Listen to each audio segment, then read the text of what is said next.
Hello, brilliant people. It is Cynthia Painter here from Create Action Now.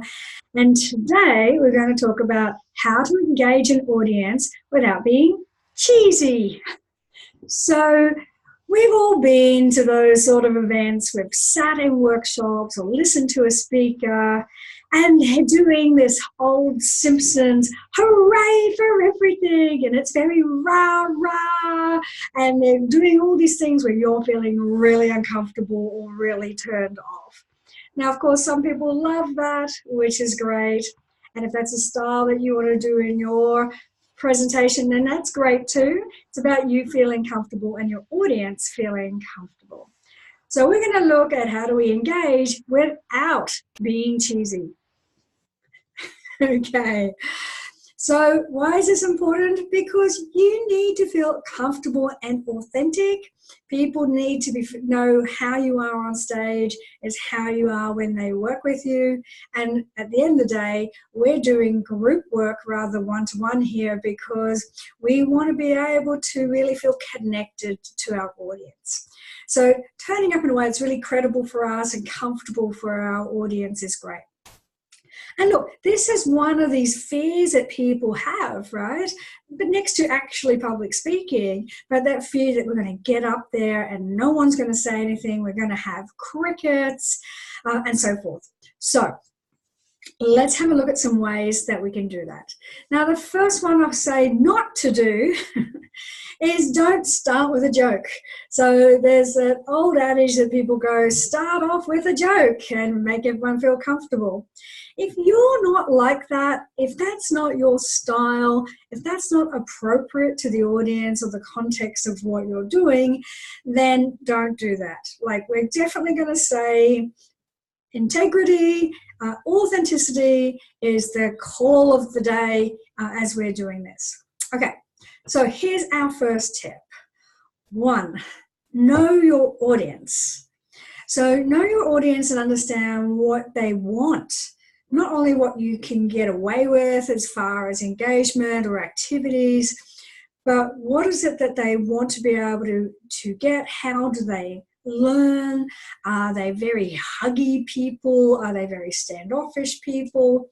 Really get to know your audience so that you can pitch right and read that audience as you go.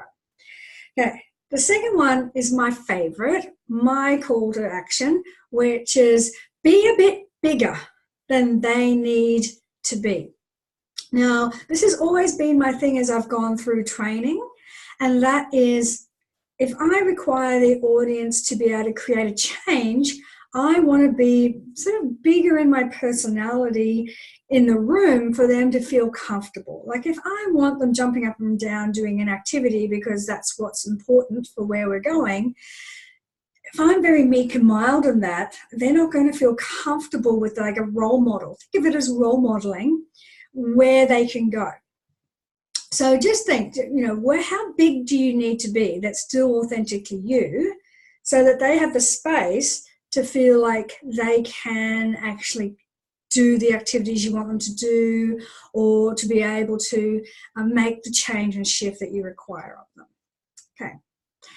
The biggest way to be able to engage without feeling cheesy is to be really audience focused. So lots of people ask me about being nervous and what should I do.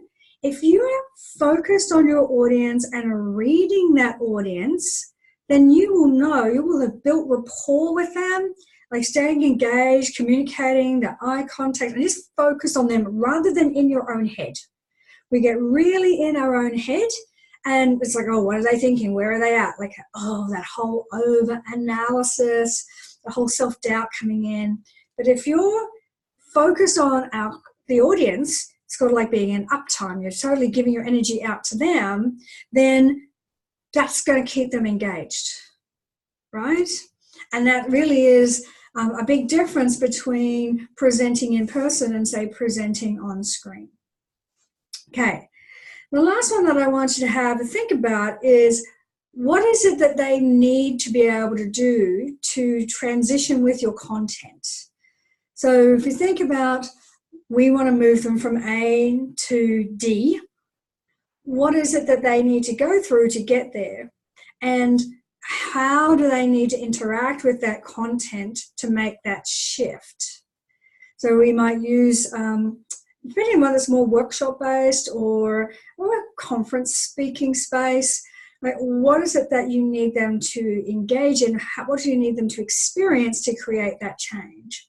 Is a passive interaction enough in that you are sharing an inspirational story and that using feelings will get them engaged throughout that, and it's a story that hits that audience? Or do they need some sort of activity to make a shift, depending on how much time you've got, pairs activities, those sorts of things. So do have a look at what they need to be able to get from A to D of where you're taking them in the content that you have, and what do they need to do? Do they need to do group work? Do they need to stand and do a breathing activity? Do they need to jump on one foot as we go through that? So pick your activities relevant to your content and the outcome that you require from them.